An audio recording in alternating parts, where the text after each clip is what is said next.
আলোচনা করব be used to, get used to, become used to, grow used to।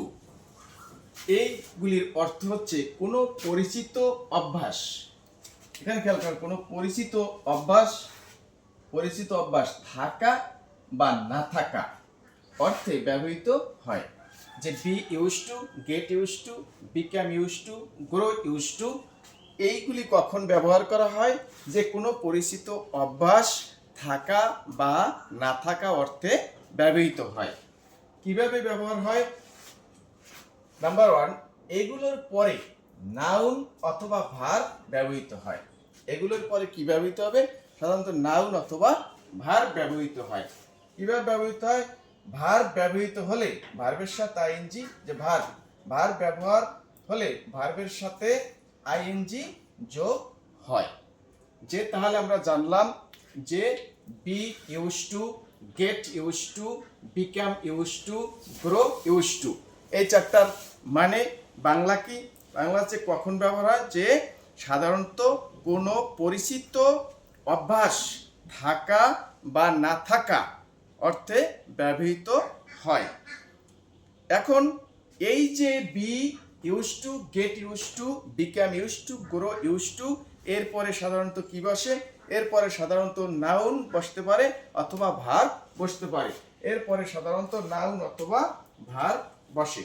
Noun অথবা verb বসে। এরপরে সাধারণত এগুলির পরে নাউন অথবা ভার্ব বসে। যদি ভার্ব বসে তাহলে ভার্বের সাথে আইএনজি যোগ করতে হবে। যদি ভার্ব বসে তাহলে ভার্বের সাথে আইএনজি যোগ করতে হবে। এখন কিভাবে বসাবো? উদাহরণ number 1, I have been living, আমি বাস করতেছি ইন আমেরিকায় ফর 5 ইয়ার্স, 5 বছর পর্যন্ত। যে আমি 5 বছর পর্যন্ত আমেরিকায় বসবাস করতেছি। So Kazi I dash the noise, এখানে নাউন আছে, শূন্যস্থানের পর কি আছে? Noun, the noise. তাহলে এখানে কি বসবে? যেহেতু আমি 5 বছর ধরে আমেরিকায় বসবাস করতেছি, এখন আমি ড্যাশ দ্য নয়েজ, তাহলে হবে কি? বি ইউজ টু কোনটা ব্যবহার করব? Be used to. এখন বি ইউজ টু বলতে কি বোঝায়? বি ইউজ টু এখানে যে বি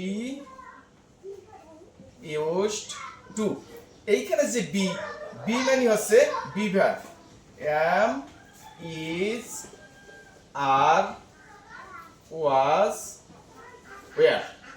যে বি মানে হচ্ছে be verb, am is are was were. এখন আই এর পরে কোনটা বসবে? যেহেতু বাক্যটা আছে প্রেজেন্ট টেন্সে, I have been living in America for 5 years, present টেন্সে আছে, তাহলে আমি ব্যবহার করব এম ইজ আর। এই তিনটার একটা, এম ইজ আর, এই তিনটার একটা। এখন সাবজেক্ট আমার কি? আই। এখন আই এর পর কি বসবে? এম। আই এর পর কি বসে? এম। তাহলে আই এম, তারপরে use to, I am use to the noise, আমি এই কোলাহলে নয়েজের সাথে অভ্যস্ত বা পরিচিত, আমি এই নয়েজের সাথে পরিচিত। নাম্বার 2, লিটল বাই লিটল, অল্প অল্প করে, হি ড্যাশ দিস ওয়েদার, তাহলে সে এই আবহাওয়ার সাথে কি হয়েছিল? তাহলে হওয়া, তাহলে আমি ব্যবহার করব বিকাম ইউজ টু। তাহলে যেহেতু লিটল বাই লিটল, অল্প অল্প করে, তাহলে অনেক দিন ধরে, তাহলে পাস্ট টেন্সে, তাহলে হি বিকেইম,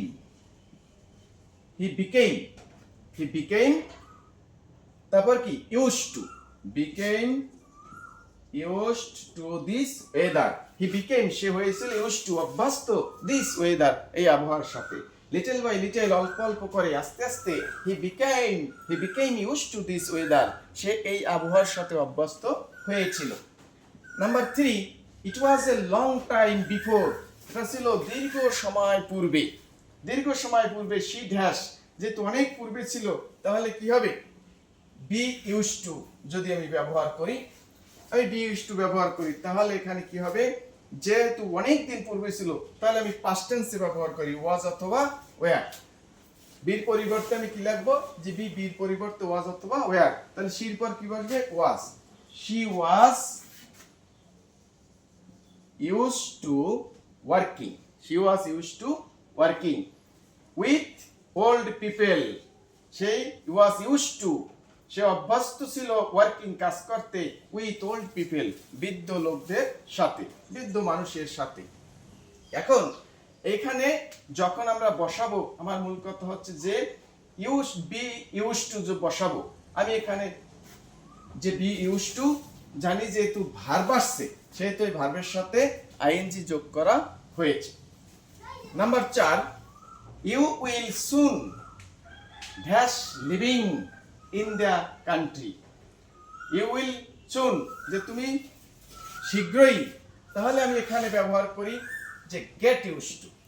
তাহলে you will get, you will soon get, শীঘ্রই get used to living in the country. Living in the country, যে খুব শীঘ্রই তুমি এই দেশে বসবাস করতে অভ্যস্ত হবে।